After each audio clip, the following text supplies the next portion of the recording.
What if I told you that the poorest woman in the village became more powerful than the richest chief without ever owning gold, land, or a title? What if I told you her weapon was something most of us throw away every single day? This is not just a story. This is a mirror. And by the end, you will question everything you thought you knew about power. Once upon a time, in a riverside village called Alyawand, tucked between the thick forests of Ogun State, where lanterns glowed at dusk and Yoruba drums spoke louder than words, there lived a young woman named Amara.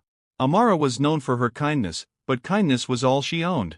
Her parents had died when she was still a child, victims of a fever that swept through the village like wildfire, leaving her with nothing but a small clay house with a leaking roof and a voice that carried pain when she sang old folk songs by the river. While other girls her age married into comfort, wore wrappers dyed in indigo and coral beads around their waists, Amara fetched water in cracked clay pots, mended fishing nets for traders who paid her in leftover fish, and slept with an empty stomach more nights than she could count. Her hands were rough, her wrapper was faded, but her eyes still held something the village had long forgotten: hope.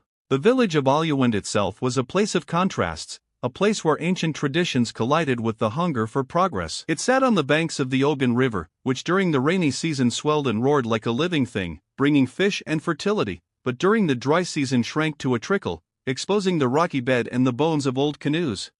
The village was divided into quarters, each ruled by elders who settled disputes under the sacred iroko tree that had stood for over 300 years. Women traded at the market every 5 days, selling palm oil, smoked fish, hand-woven baskets, and clay pots painted with white chalk patterns. Children ran barefoot through narrow paths, chasing chickens and playing games with stones and sticks. And in the evenings, when the sun melted into the horizon like honey, the entire village gathered to hear the griots tell stories of ancestors, warriors, and the spirits that lived in the forest. Amara had grown up listening to these stories. Her father had been a fisherman, a quiet man with strong arms and a gentle smile who taught her how to read the river, how to know when the fish were running and when to cast the nets. Her mother had been a trader, a woman with a sharp mind and a sharper tongue who could haggle a wealthy merchant down to his last cowrie shell. They had loved Amara fiercely, their only child, and had dreamed of seeing her marry well, perhaps to a trader from Abeokuta or even a scholar from Lagos. But then the fever came. It started in the rainy season, creeping through the village like a thief, taking the old first, then the young, then anyone whose body was too weak to fight. Amara's father died first, shivering and delirious, calling out for water that would not cool him.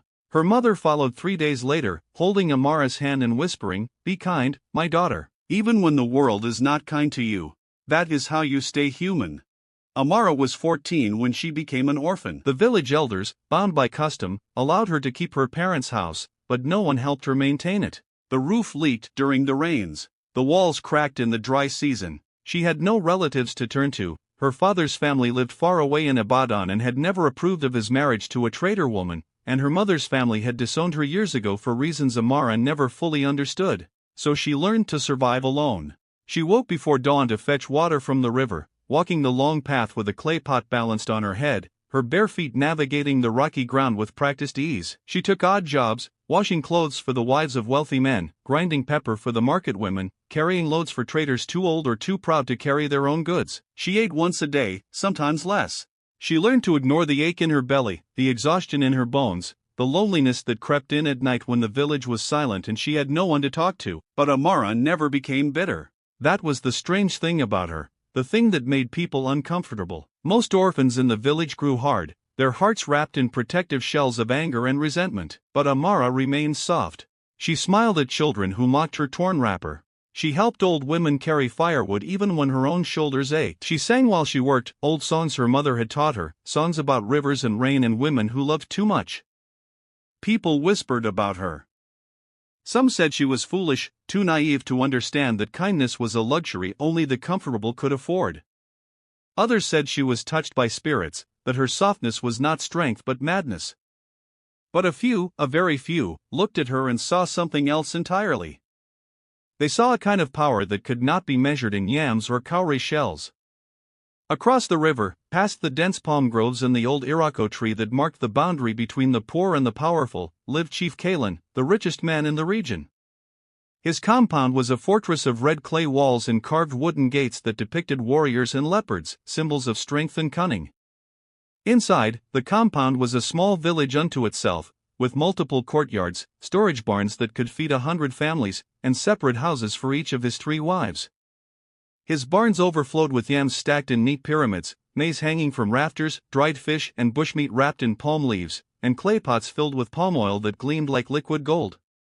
His 3 wives wore coral beads that clicked when they walked, wrappers made from expensive osso oak fabric, and gold bangles that announced their status long before they spoke. His children, 11 in total, attended the best schools and wanted for nothing. And his name, Chief Kalen, commanded silence in every gathering, from the village square to the sacred grove where elders consulted the oracle. Yet for all his wealth, all his power, all his influence that stretched from Aliawan to Abeokuta and beyond, the chief had one fear that kept him awake at night: being forgotten. He had watched his father, also a chief, also a wealthy man, fade into dust, remembered only as a name on a crumbling shrine that no one visited anymore. He had seen how quickly people moved on, how the living consumed the memory of the dead like termites consuming wood. And he swore he would never suffer the same fate. So he hoarded. He accumulated. He controlled. He built monuments, a new community hall with his name carved above the entrance, a well with a bronze plaque bearing his likeness, a school building that ensured every child in Aliawan learned to read the name Kalen before they learned anything else. He believed that wealth was immortality, that if he owned enough, built enough, controlled enough, his name would echo through generations long after his body returned to the earth. But there was a coldness to Chief Kalen, a hardness that even his wives noticed but never spoke about. He rarely laughed. He never cried. He conducted his life like a merchant conducting business. Everything had a price, everything was a transaction. Love was a contract. Loyalty was purchased. Kindness was a weakness to be exploited. His eldest son once asked him, "Father, why do we have so much when others have so little?" Chief Kalen had looked at the boy with eyes like stone and replied, "Because I am strong and they are weak. Because I planned and they wasted. Because I deserve it and they do not. Never apologize for your strength, my son. The world respects only power." The boy never asked again. One year, during the dry season when the harmattan winds blew dust into every crevice and the sun blazed like an angry god, a terrible drought struck the land. The rains refused to come. The sky remained a hard, cloudless blue from dawn to dusk, mocking the farmers who scanned the horizon for relief.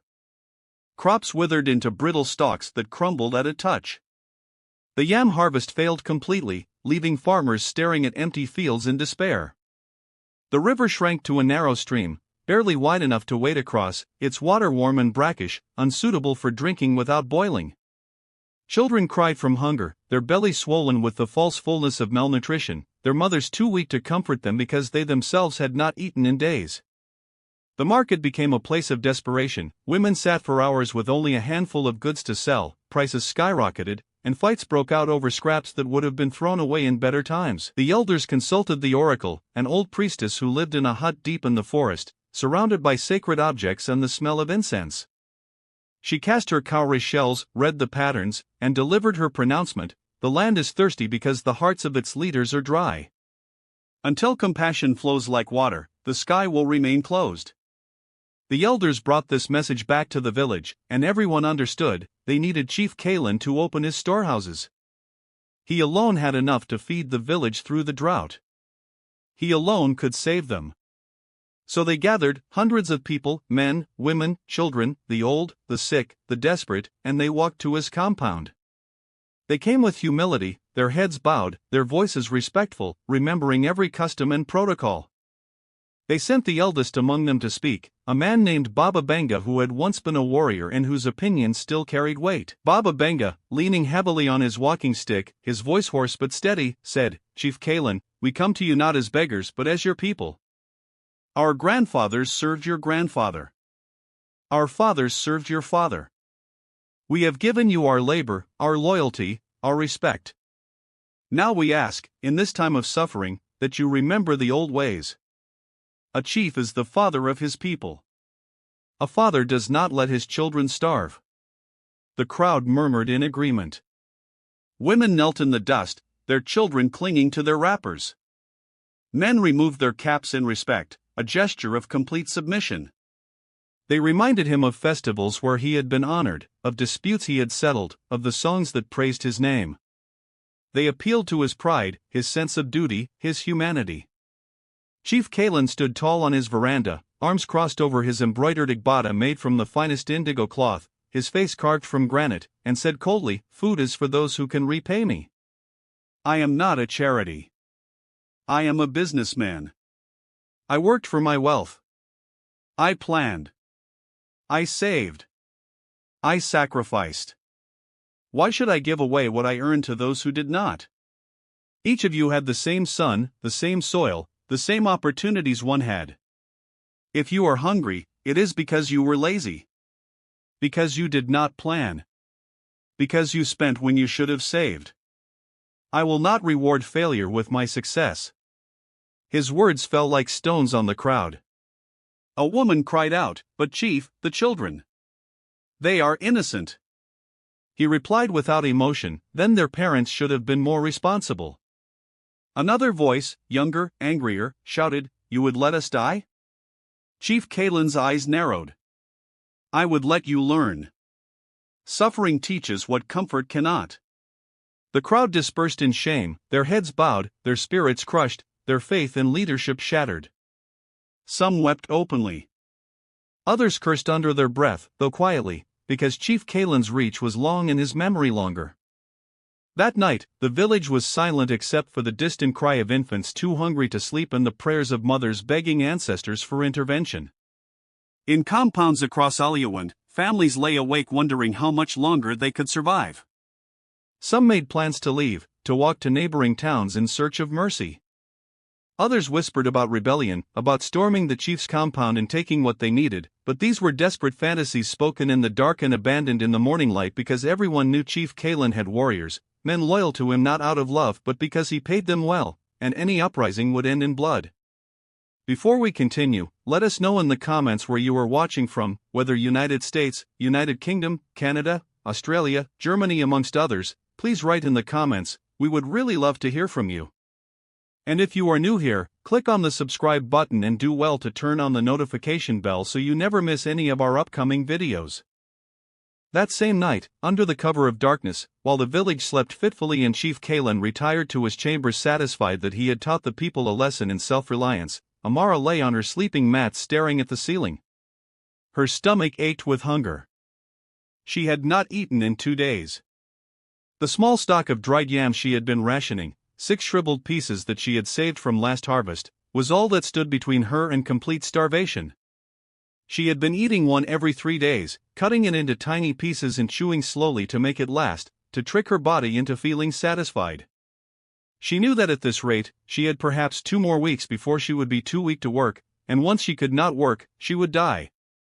It was a simple equation. But as she lay there in the darkness, listening to the night sounds, the crickets, the distant hoot of an owl, the rustle of palm fronds in the hot wind, she thought about the chief.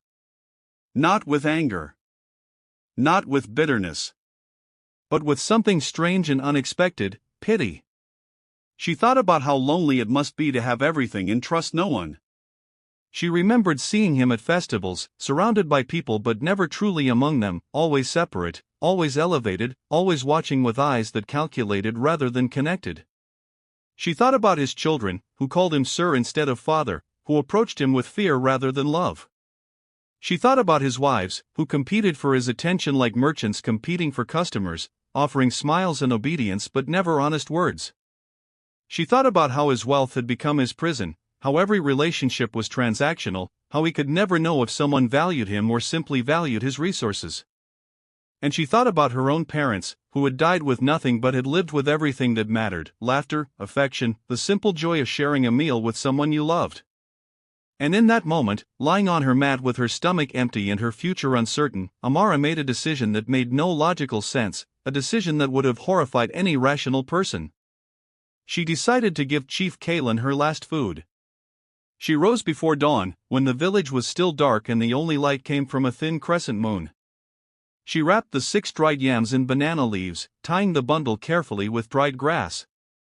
She did not write a note because she could not write, but also because she did not want recognition. This was not about being seen. This was about answering a call that had nothing to do with logic, a call that came from somewhere deeper than her mind, from the place where her mother's last words still lived. She walked the long path to the river, her bare feet finding the way even in darkness, and crossed at the shallowest point, the water barely reaching her knees, cool and soothing in the hot night. She climbed the opposite bank and made her way through the palm groves, moving quietly, careful not to wake the dogs that guarded the wealthy compounds. When she reached Chief Kalen's gate, she placed the basket down gently, offered a silent prayer to her mother's spirit, and disappeared back into the night like a ghost. The next morning, Chief Kalen's youngest wife, a woman named Folktale who was only 19 and still retained some softness despite her circumstances, found the basket. She brought it to the chief, confused, turning it over in her hands, examining the crude wrapping. "Someone left this at the gate," she said. Chief Kalen was having his morning meal, a lavish spread of yam porridge, fried plantains, scrambled eggs, and fresh palm wine. He looked at the basket with suspicion. "Who?" Folktale shook her head. "No one knows." The guards saw nothing. The chief unwrapped the banana leaves and stared at the 6 dried yams. They were small, shriveled, the kind of yams people saved when they had nothing else, the kind of yams that spoke of desperation. "Who would give when they have nothing?" he muttered, turning them over in his hands. His first instinct was to throw them away, they were beneath him, an insult even. But something stopped him. Maybe it was curiosity. Maybe it was the strangeness of the gesture. Maybe, though he would never admit this, it was the first time in years that anyone had given him something expecting nothing in return. He questioned his guards, but they had seen no one. He questioned his servants, but they knew nothing. He sent his eldest son to investigate, to ask around the village, but no one confessed. The mystery unsettled him in a way he could not articulate. That night, he found himself thinking about the yams, about the person who had given them. What kind of fool gives away food during a famine? What kind of madness was this? And yet, something about it disturbed the careful order of his worldview. Day after day, more food appeared at his gate. Small portions, never much. A handful of groundnuts still in their shells. 3 dried fish wrapped in old cloth. A bundle of bitter leaf tied with twine. Quiet gifts, always at night, always anonymous. Each time, Chief Kalen found himself more disturbed. He increased the guards. He had them watch in shifts. He offered rewards for information. But whoever was doing this moved like smoke, leaving no trace, no clues, no demands. The chief's curiosity became obsession. He could not understand the logic. In his world, everything had a motive. People gave in order to receive. People sacrificed in order to gain. People did nothing without calculating the return. But these gifts defied calculation. They were too small to be bribes. Too consistent to be mistakes. Too deliberate to be random acts. For the first time in years, Chief Kalen could not control something, and it frightened him. He began to lose sleep, lying awake at night trying to solve the puzzle. Who was this person? What did they want? Were they mocking him? Were they trying to shame him? Were they proving some point he was too blind to see? He became irritable with his wives, short with his children, harsh with his servants. His eldest wife, a woman named Kikalomo who had been married to him for 20 years and knew his moods better than anyone, asked him one evening, "Husband, what troubles you?"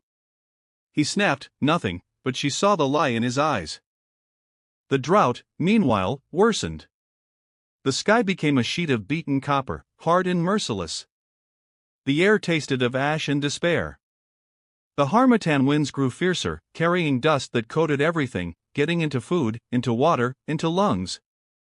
People began to leave Aluand, packing what little they could carry and heading toward distant towns in search of water and mercy. Families that had lived in the village for generations simply vanished overnight, walking away from land they could no longer farm, houses they could no longer maintain, graves they could no longer tend.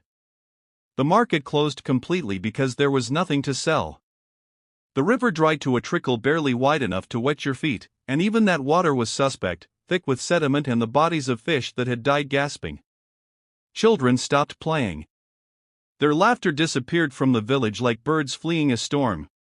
Old people sat in the shade of their compounds, waiting to die, too weak to walk, too proud to beg, resigned to whatever fate the gods had planned. And then, one night when the moon was full and the village was silent as a grave, Chief Kalen collapsed. It started during a meeting with his advisors, wealthy men from neighboring villages who had come to discuss trade routes and market prices. They were sitting in his largest courtyard, servants bringing palm wine and kola nuts, discussing matters of commerce as if the suffering outside the compound walls did not exist. Chief Kalen was in the middle of making a point, something about controlling prices to maximize profit, when a sharp pain lanced through his chest. He gasped, clutched at his igbata, and tried to breathe but could not. His vision blurred. His legs gave way. He collapsed to the ground, his body convulsing, foam forming at the corners of his mouth. His advisors scattered like chickens, some calling for help, others fleeing in fear that whatever had struck the chief might be contagious. His wives screamed. His guards rushed in, strong men who had never seen their master weak, who did not know what to do. They carried him to his bed, his body limp and heavy, his breathing shallow and ragged. Herbalists were summoned from across the region. They came with their bags of roots, their animal bones, their cowrie shells for divination. They examined him, each offering different diagnoses. One said it was a curse from an enemy. Another said it was poison in his food. A third said it was the spirits of those he had wronged, come to collect their debt. They gave him bitter concoctions to drink, rubbed his body with oils and ash, whispered incantations over him, slaughtered chickens and examined their entrails for signs. But nothing worked. Chief Kalen's condition worsened. His fever rose.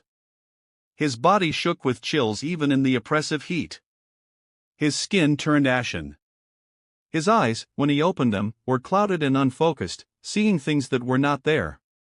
His wives took turns sitting with him, wiping his forehead, whispering prayers, but they all knew the truth, no amount of wealth could buy his way out of this. His wealth, all his gold, all his grain, all his power that had seemed so absolute, could not heal him. For 3 days, Chief Kalen lay between life and death, wandering in a fevered landscape where past and present merged. He sought his father, stern and disappointed, asking him, "Is this what I taught you? To hoard while others starve?" He sought his mother, long dead, cradling him like a child and weeping. He saw fields of grain rotting because there was too much to use and no one to give it to. He saw children with hollow eyes and swollen bellies standing at his gate, their silence more accusatory than any words. He saw Aluwan empty, abandoned, a ghost village where wind whistled through broken houses and his own compound crumbled into dust because there was no one left to remember it. And through it all, he heard a voice, soft and feminine, singing an old song about kindness and rivers and the foolishness of trying to hold water in your fists. On the 4th day, desperate and terrified, his eldest wife Kikalomo sent for Aya Agba, the village healer who lived alone near the forest and spoke to spirits. Aya Agba was ancient, no one knew exactly how old, with skin like dried leather and eyes that seemed to see through flesh into soul. She rarely came when called, accepting only those cases that interested her, that challenged her understanding of the boundary between body and spirit. But when she heard about Chief Kalen's condition, she came. She arrived slowly, leaning on a wooden staff carved with symbols, her wrapper faded and patched, her hair white and thin. She entered the sick room where the chief lay, shooed away the other healers with a gesture, and asked everyone to leave except Kikalomo. The room fell silent. You could hear the chief's labored breathing, the distant cry of a crow, the wind moving through the rafters.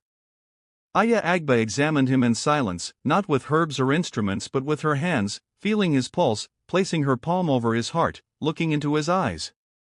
She spent a long time like this, so long that Kikalomo began to fidget nervously. Finally, the old woman straightened, her joints creaking, and turned to face Kikalomo. Her voice was like dry leaves rustling. "The sickness in your body is fed by the hardness in your heart. You are dying not from disease, but from emptiness. Your barns are full but your spirit is starving. You have spent your life building walls when you should have been building bridges. And now those walls are crushing you." Kikalomo gasped. "Can you heal him?" Aya Agba shook her head. "I cannot. But perhaps he can heal himself, if he is willing to see what he has been blind to. Kikalomo asked, "What must he do?" The old healer looked toward the window where dawn was breaking, painting the sky in shades of orange and gold. "Find the one who gave when they had nothing. That is your cure. That person holds the medicine your husband needs, and it is not something I can brew from roots and leaves." Chief Kalen, weak and trembling, had heard every word even through his fever. His pride, that great wall that had protected him his entire life, finally cracked. He whispered, his voice barely audible, "Find them. Find who has been leaving the gifts." It took his servants 2 days of searching, questioning, following threads of gossip and rumor. They asked market women, fishermen, children who played near the river and noticed things adults missed. Finally, a young boy, the fisherman's son who Amara sometimes gave small portions of her food to when she had any to spare, told them what he had seen. "I saw her," he said, "Amara. The orphan girl who lives near the river. I saw her crossing with a basket late at night. I thought she was fishing, but now I think maybe she was going to the chief's compound." The servants went to her house, that small clay structure with the leaking roof that sat at the very edge of the village, almost forgotten. They found Amara there, grinding cassava on a stone, her arms thin but steady, her face calm despite the hunger that must have been eating at her constantly. When she was brought before the chief, walking between 2 of his guards through the village as people stopped to stare, whispers spreading like wildfire, trembling but standing tall, her faded wrapper dusty from the road, her bare feet leaving prints in the compound's swept earth, the chief stared at her in disbelief. He was propped up on pillows, still weak but conscious, able to speak though every word cost him effort. His wives stood in the shadows. His children watched from doorways. His advisors had gathered, curious about what would happen next. The room felt charged, like the air before lightning strikes. "You?" Chief Kalen whispered, his voice hoarse. "You are the one?" Amara nodded, meeting his eyes without fear or defiance, simply with an honesty that was more unsettling than either. The chief studied her, this girl, this nothing, this orphan with no family, no wealth, no power, no reason to care whether he lived or died. "Why?" he asked, and the word held everything: confusion, anger, shame, wonder. "Why would you give to a man who refused everyone else? A man who has never helped you? A man who said your hunger was your own fault?" The room held its breath. Amara was silent for a long moment, gathering her thoughts, and when she finally spoke, her voice was soft but clear, carrying to every corner of the room. "My mother once said hunger does not ask who deserves food. It only asks who will answer. She taught me that being human means responding to need, not because the person deserves it, not because you will get something back, but because you can. Because choosing not to help when you have the ability makes you less than human, no matter how much wealth you have, no matter how powerful you are. I gave to you not because I thought you would change. I gave to you because if I did not, I would become like you, hard, closed, dead inside even while breathing. I gave to you to save myself." Her words struck deeper than any curse, sharper than any spear, cutting through the elaborate justifications Chief Kalen had built over decades. They were simple words, words a child could understand, yet they contained a truth that all his education, all his experience, all his cleverness had somehow missed. Chief Kalen wept. The sound started as a choke, a gasp, and then became full-throated sobbing, tears streaming down his weathered face, his body shaking with the force of emotions he had suppressed for so long they had nearly killed him. He wept for his father, whose approval he had chased into cruelty. He wept for his loneliness, the terrible isolation of a man who trusts no one. He wept for the years he had wasted building monuments to himself instead of connections to others. He wept for the people he had turned away, whose faces he had refused to see. He wept because a woman with nothing had given him everything, a lesson he had spent his whole life running from, the lesson that power without compassion is just elaborate suicide. His wives had never seen him cry.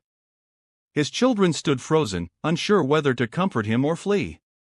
His advisors looked away, embarrassed by this display of weakness from a man who had taught them that weakness was death. But Amara did something unexpected. She stepped forward, past the guards who were too shocked to stop her, and she knelt beside Chief Kalen's bed.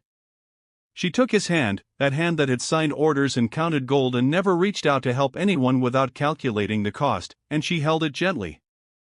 "You are not dead yet," she said softly. "You still have time to choose differently." Her touch, the simple human contact from someone who had no reason to offer comfort, broke something else in the chief, some final barrier between the man he had become and the man he might have been. He gripped her hand like a drowning person gripping a rope. "What do I do?" he asked, and for the first time in his adult life, Chief Kalen was asking for guidance rather than giving orders. Amara smiled, a sad smile that held no triumph, no satisfaction, just a kind of weary hope. "Open your hands," she said. "Let go of what you are holding so tightly. Give it back to the people. Feed them. Help them. Not because it is good business, but because it is good. Just be good. That is all." The next morning, pale but standing, supported by his sons but standing nonetheless, Chief Kalen ordered his barns opened. His advisors protested.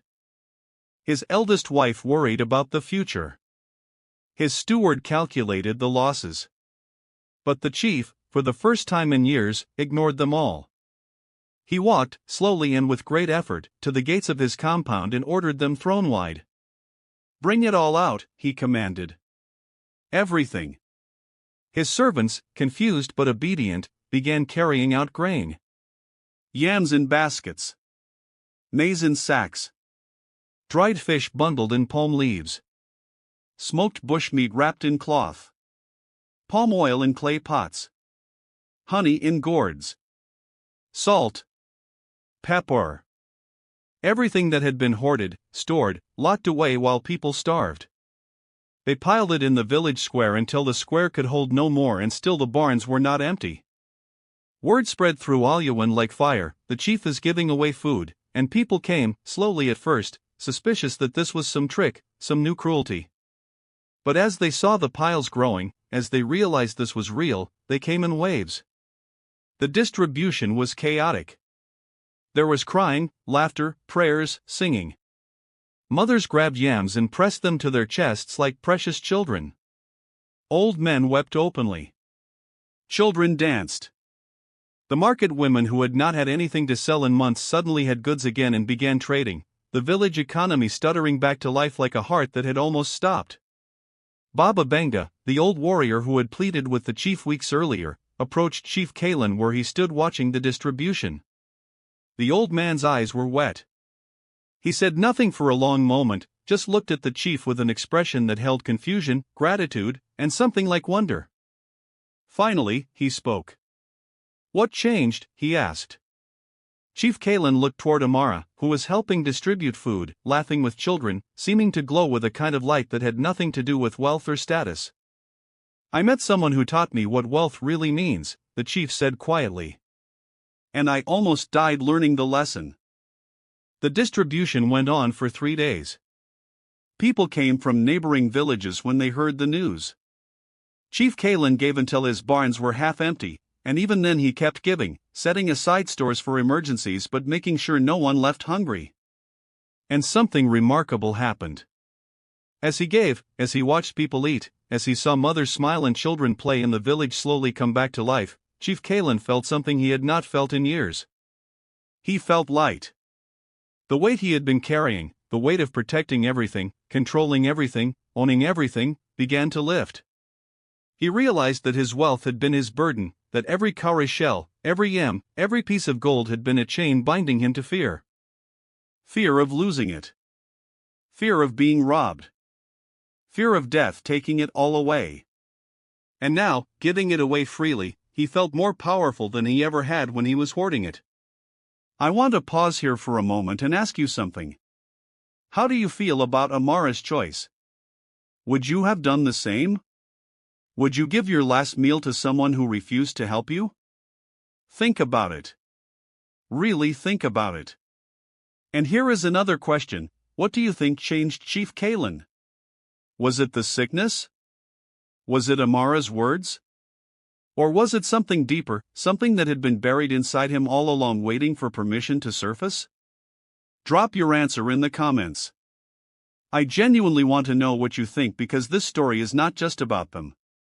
It is about all of us. About the choices we make when nobody is watching. About who we become when the world tells us to be hard and we choose to stay soft. On the fourth day after the distribution began, the rains came. It started with a single drop that fell on Chief Kalen's upturned face as he stood in his courtyard, then another, then a scatter, then a downpour that soaked the earth and made the river rise and brought people out of their houses with their faces lifted to the sky, laughing and crying and thanking whatever gods had finally answered. The oracle's prophecy had been true. When compassion flowed like water, the sky opened. Whether this was divine intervention or simply coincidence, whether the rains came because of Chief Kalen's change of heart or because atmospheric conditions had finally shifted, no one could say for certain. But the people of Oluwand believed. They believed that the land responded to the hearts of those who lived on it.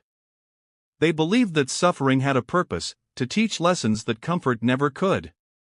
They believed that the drought had been a test and that they had finally passed. The rains continued for days, gentle and steady, soaking into the earth that had been hard as stone, filling the river until it sang again, washing away the dust and the despair. Farmers returned to their fields and began planting. The markets reopened. Traders came back. Children played in puddles and their laughter echoed through the village like music. Oluwand came back to life, not just physically but spiritually. There was a lightness to the village now, a sense that something fundamental had shifted, that they had been close to the edge and had stepped back, that they had seen the worst in themselves and had chosen better. People helped each other in ways they had not before the drought. They shared more freely. They checked on neighbors. They remembered what it felt like to be desperate and made sure no one felt that way alone. Chief Kalen, transformed by his encounter with death and humility, gave Amara land, good land near the river with rich soil and old mango trees. He gave her cattle, 6 head, which was enough to start a herd. He built her a new house with strong walls and a solid roof made from the best materials his craftsmen could provide, with carved doors and windows that caught the breeze and a courtyard where she could sit in the evenings. He gave her a title that made her equal to his wives in status, calling her his advisor on matters of the people's welfare. But when he offered her all of this in a public ceremony, surrounded by the entire village, with drums beating and dancers performing and griots singing songs composed specifically for the occasion, Amara stood before him and did something no one expected. She asked for only one thing. Let no child in Oluwand sleep hungry again. Make it law. Make it your legacy. Not monuments with your name. Not buildings that will crumble. But a promise that endures, that every child, regardless of their family's wealth or status, will have enough to eat. That is what I want. That is the only gift I need. The crowd fell silent. Chief Kalen looked at this woman who kept refusing to take what anyone else would have grabbed with both hands, who kept pointing away from herself toward others, and he felt humbled in a way that had nothing to do with shame and everything to do with awe. He nodded slowly. It will be done, he said. And it was. Chief Kalen established a communal storehouse, a large barn built in the center of the village with Amara's input on its design and operation. He appointed Amara as its keeper, giving her authority to distribute food to any family in need, no questions asked, no repayment required. He contributed a portion of his own harvest each season to keep it stocked. He declared that any family with surplus could contribute, and many did, remembering how close they had come to losing everything, wanting to ensure the village would never face such suffering again. He made it law, enforceable by the Council of Elders, that no child in Oluwand would be denied food. Families who had plenty were expected to help families who did not. Those who refused faced social consequences, not punishment exactly, but the kind of community disapproval that in a small village was more powerful than any legal penalty. From that day on, the people said, riches build houses. Compassion builds legacies. The saying spread beyond Oluwand, carried by travelers and traders, repeated in other villages, other towns, eventually finding its way into the oral traditions of the region. It became one of those proverbs that grandmothers taught grandchildren, that was invoked in disputes over resources, that reminded people what truly mattered. And alongside the proverb, Amara's story spread. It was told by firesides, in marketplaces, in schools. Each telling added small details or changed minor elements the way stories do, but the core remained the same. A woman with nothing gave to a man with everything and changed not just him but an entire community's understanding of power and wealth and what it means to be human. Years passed. Chief Kalen grew old, his hair turning white, his back bending, his steps slowing. He remained wealthy, though not as wealthy as before because he gave away more than he accumulated now. He remained powerful, though he wielded his power differently, using it to resolve conflicts, to support community projects, to ensure fairness rather than to dominate and control. He remained respected, though the respect felt different now, warmer, based on genuine affection rather than fear. When he walked through the village, children ran to him and he knew their names.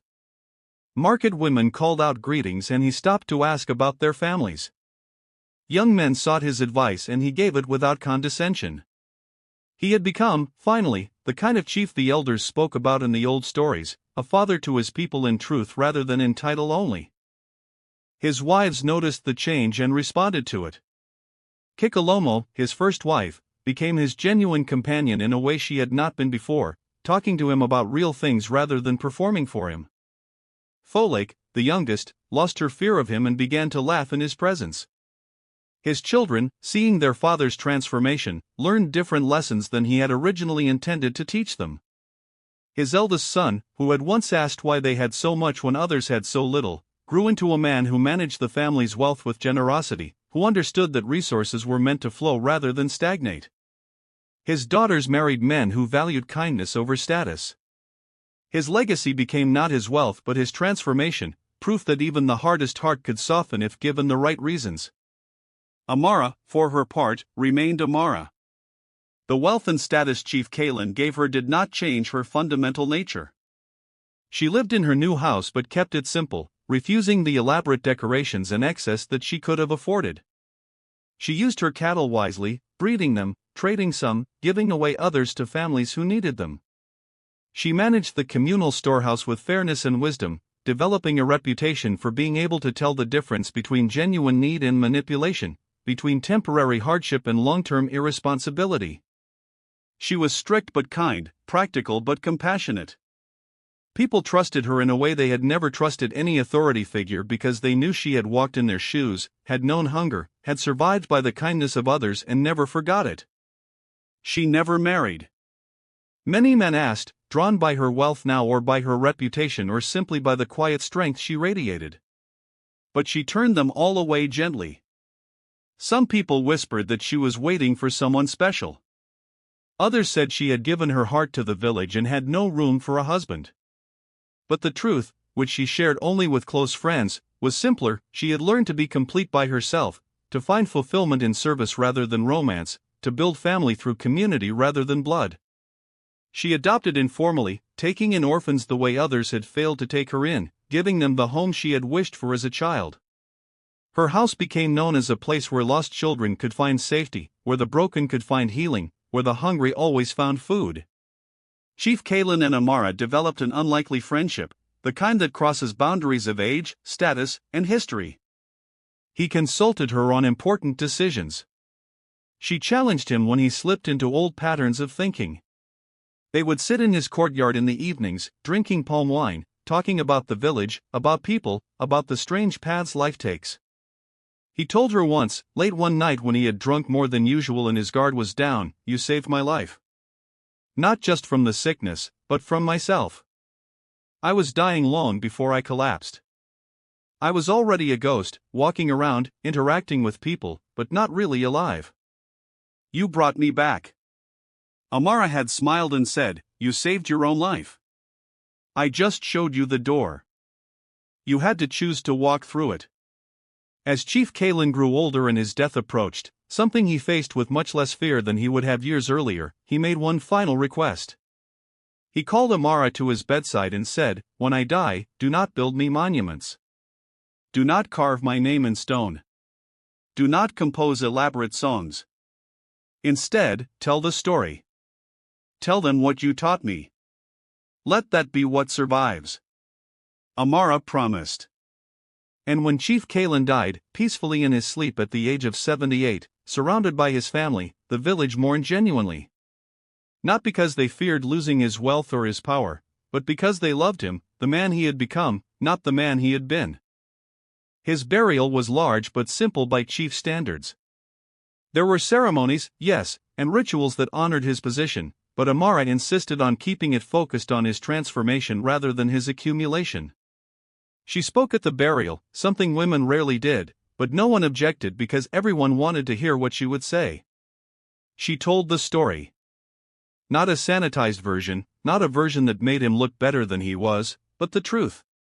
She told them about a man who had been hard and had become soft, who had been closed and had learned to open, who had been afraid and had found courage. She told them about her 6 dried yams and her walk across the river and her choice to answer hunger even when hunger had a face she had every reason to hate.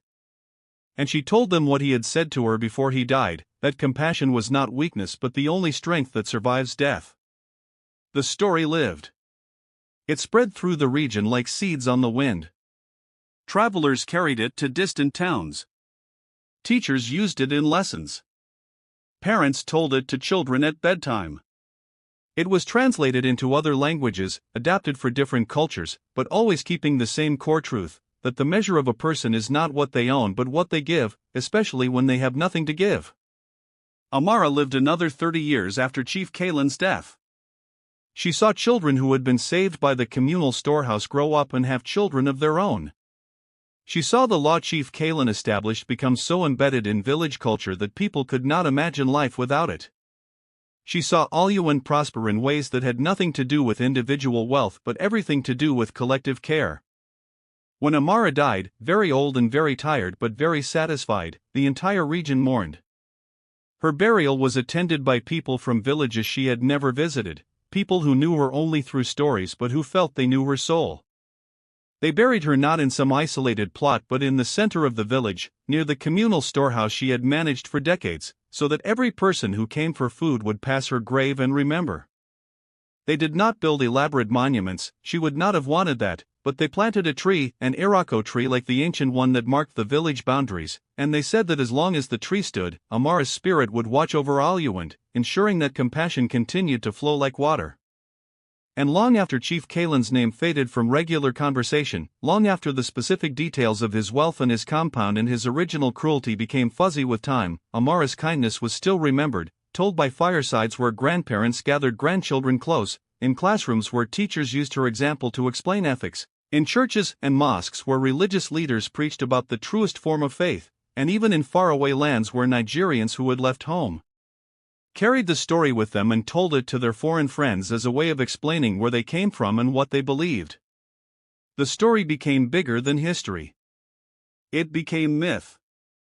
It became a standard against which people measured their own choices. When someone was tempted to hoard, they remembered Amara.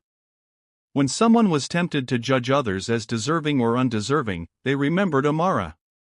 When someone wondered if kindness was foolish in a harsh world, they remembered Amara and they had their answer. So I will leave you with this. Power is not in what you own.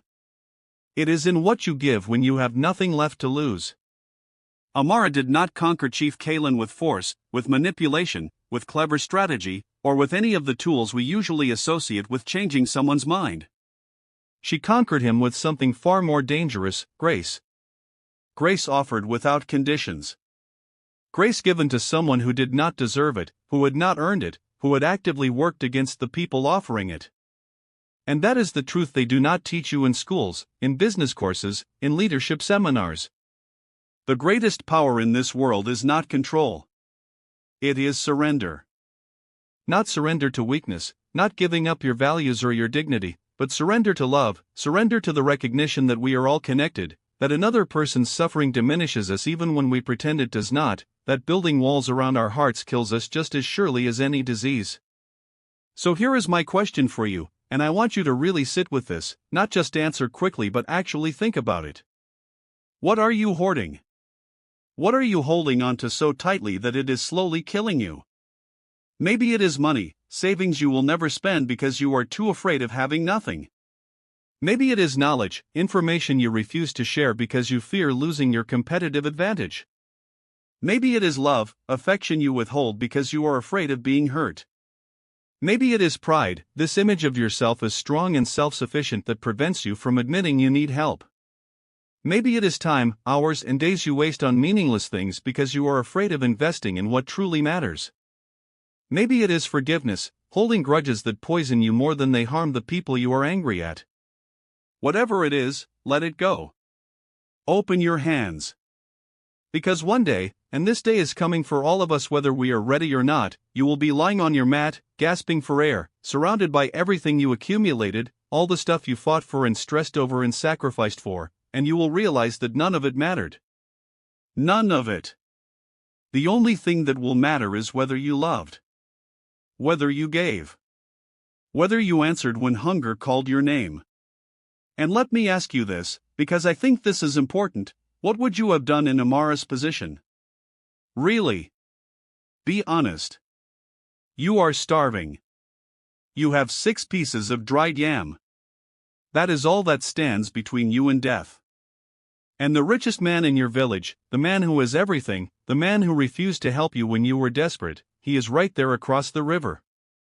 Would you give him your last food? Or would you let him die? Would you feel justified in letting him die? Would you tell yourself he deserves his fate? Most of us, if we are honest, would keep the yams. We would rationalize it. We would say we need them more. We would say he brought this on himself. We would say it is not our responsibility. And we would not be wrong exactly. But we would not be right either. Because the choice Amara made was not about right or wrong.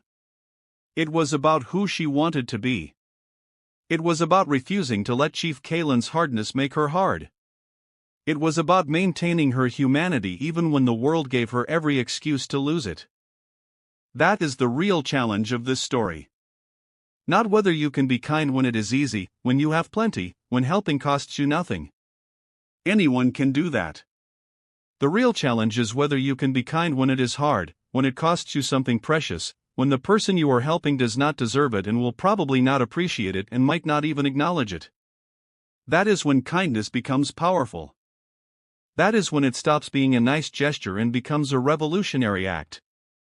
Because in a world that tells you to protect yourself, to look out for number one, to never give without getting, choosing to give anyway, choosing to help anyway, choosing to love anyway, that is rebellion. That is courage. That is the only kind of strength that changes anything. I want to hear from you. Drop your thoughts in the comments. What lesson did you take from Amara's story? What part of it resonated with you?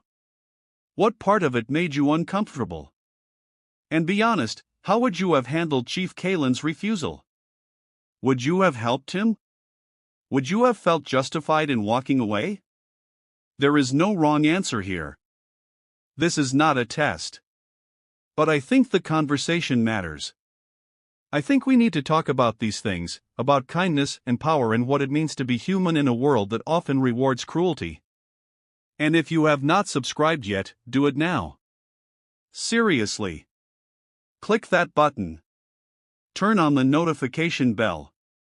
Because stories like this, stories that challenge how you see the world, stories that make you question your assumptions and reconsider your choices, stories that stay with you long after you have finished watching, that is what we do here.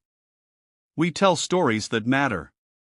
We explore questions that do not have easy answers. We create space for you to think, to feel, to grow. Do not miss the next one. And one more thing before you go. If this story touched you, if it made you think or feel or see something differently, share it.